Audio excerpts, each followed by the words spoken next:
जब किसी घर में बच्चा जन्म लेता है तो छठे दिन देवी आती है और बच्चे के भविष्य लिखती है। इसलिए उस दिन माँ बच्चे के सिरहाने दीपक रखती है ताकि देवी आए और बच्चे के भाग्य में प्यारी प्यारी, मीठी मीठी और अच्छी अच्छी बातें लिखे। वो देवी और कोई नहीं, लोक परंपरा की देवी है। दुनिया उस देवी को छठी माई के नाम से जानती है, जो हमें संस्कार, अच्छाई और प्यार बांटना सिखाती है। दोस्तों, लोक परंपरा में कौन सी सबसे प्यारी चीज है? लोक परंपरा में सबसे प्यारी चीज छठी माई की गीत है, जिसे सुनकर दिल को सुकून मिलता है।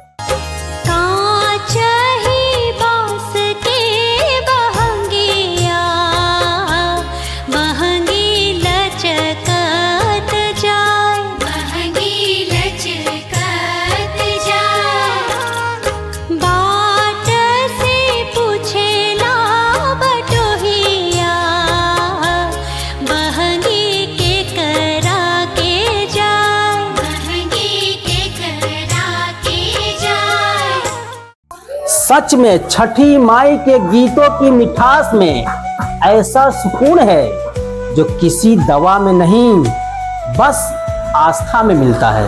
अब आप आधुनिक परंपरा में गीत को सुने।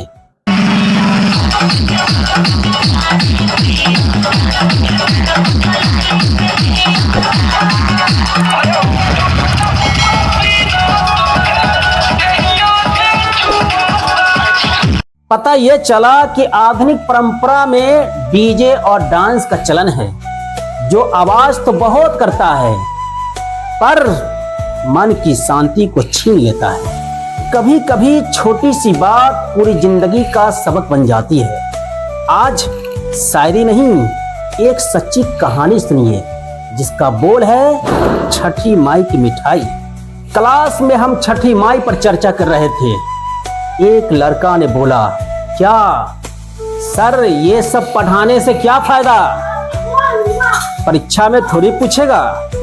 हमने कहा, बेटा जरूर पूछेगा, क्योंकि बिहार की संस्कृति को बिना समझे यहाँ की शिक्षा पूरी नहीं होती है। लड़का ने कहा कि यदि पूछा गया है या पूछेगा तो आपको स्पेशल 2 किलो मिठाई खिलाएंगे, वरना आपको खिलाना होगा। इतना बात सुन करके हमारा दिमाग मस्त हो गया। क्या हो गया? मस्त हो गया। हमने उसकी शर्त को मंजूर कर लिया, है ना।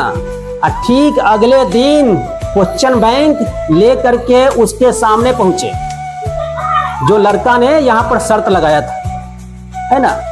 और यहाँ पर दिखा दिया गया कि किस साल छठ पर्व पर पूछा गया है क्या चीज, निबंध के रूप में। तो हिंदी का जो पेपर होता है ना, हिंदी का, तो आप देखिएगा छठ पूजा पर जरूर कभी कदार पूछा जाता है। पहले 10 नंबर से पूछा जाता था, है ना।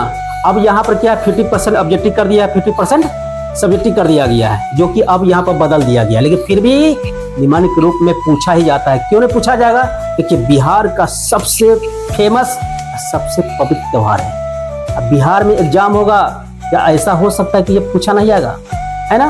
तो अगला को सोचना चाहिए था, सूझबूझ होना चाहिए था, है ना। अगर नहीं जानकारी है तो यहाँ पर अगला जो जानकारी दे रहा है या दिया जा रहा है तो उसे खूब अच्छी तरह से स्वीकार करना चाहिए था, है ना।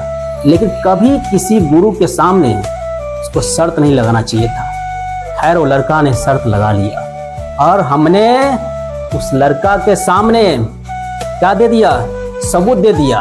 तो लड़का के चेहरा क्या होता, उतर जाता है और सहम कर बोलता है कि ठीक है सर, आप तो सबूत दे दिए, है ना, चलिए हम आपको 2 लड्डू खिला देंगे। मैंने कहा, नहीं बेटा, लड्डू सिर्फ गणेश जी के लिए है। तुमने मुझसे 2 किलो स्पेशल मिठाई का वादा किया था।